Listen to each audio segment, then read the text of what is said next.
If your car broke down today and it cost $1,000 to fix it, do you have that money in cash to pay for that expense? According to the Federal Reserve, a large number of Americans don't have the money to fix something that costs $1,000. The study shows it's actually around half of Americans that cannot afford an emergency expense that costs that much money. Now, this is a very big problem I see in America today, and I don't think this problem is necessarily an income problem. It's more of a lack of margin in what you're spending versus what you're putting away. Many households live paycheck to paycheck. Emergency savings are often very low, and credit becomes an easy backup plan to fix these types of expenses. Making a lot of money doesn't mean that you're financially stable. Having money on hand is what makes you actually financially stable. Some things that take money out of your pocket can be, rising credit card balances with crazy interest rates on them.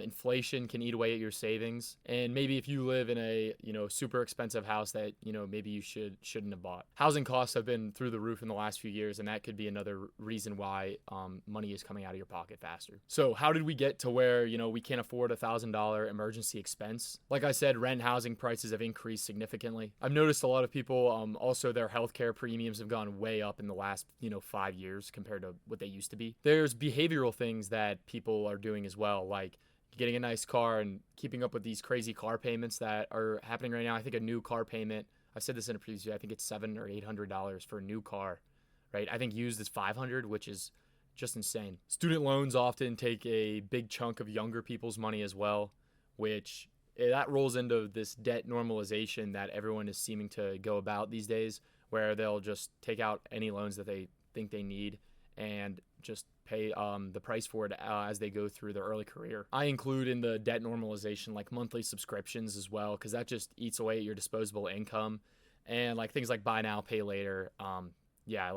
They have an insane interest rate on them, and it's just tearing your savings apart. Other things I see, this is more behavior related, is like lifestyle inflation. As you're getting raises and making more money, you increase your cost of living, which doesn't help you at all when it comes to fixing $1,000 expense. There's a lack of financial education as well with young people today that I've seen. No one really understands the cost of what they're doing now and how it will affect them later. I see a lot of people optimizing comfort instead of stability.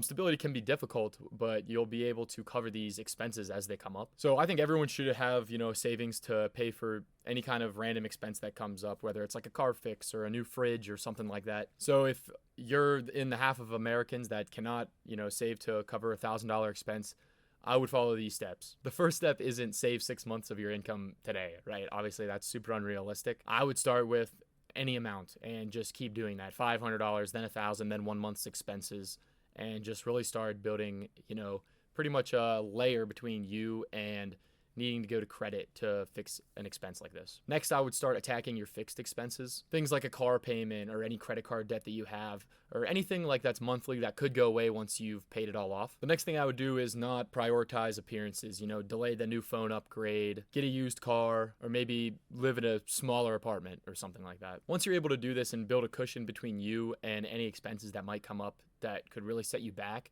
you can start to redefine, what your money can do for you. It gives you options. You don't panic when $1,000 expense comes up. You might not fear losing your job because you have a bunch of money saved. This is just, my take on how you can fix this problem and really set yourself up. I mean, this is a really big issue right now.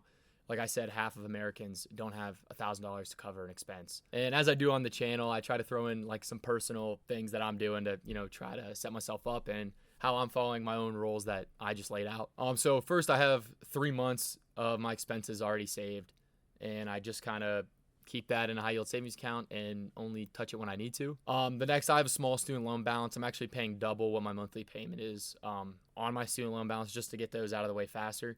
I didn't want to do any more than that because I want to try to invest my money because I'm so young. I think it'll give me a better return on investment way down later in life. My student loans are the only thing that I can pay off right now. I have nothing else like financed currently in the moment. I do have a credit card that I use, so I just pay it off every month as well. And I mentioned, not trying to keep up appearances. I don't drive a nice car particularly. I live at home in my parents' basement, which is obviously not glamorous. And I actually don't have any subscriptions currently, so I just watch YouTube pretty much. And I mentioned about, redefining wealth. Wealth comes with options. Having money, you can choose where you want to work because you don't particularly need the job right now and that kind of thing. And that's what I'm doing with my investing. I'm putting a ton of money away super young so that I can do whatever I want later in life. And I don't need to worry about making, $1 million a year because I have a huge nest egg that I was able to save up when I was, 20 through 25. And I think the real goal isn't a nice car or a huge house. I think it's being able to go to sleep at night knowing that nothing can, affect you that much financially. And that's just, your financial well-being, obviously having, other things in your life that will make your life better as well. But just financially speaking, the goal is not a nice car or a nice house. The goal is to go to sleep at night and you don't have to worry about money tomorrow. And yeah, that's just my opinion on the $1,000 expense. Please let me know what you guys think. Thanks for watching.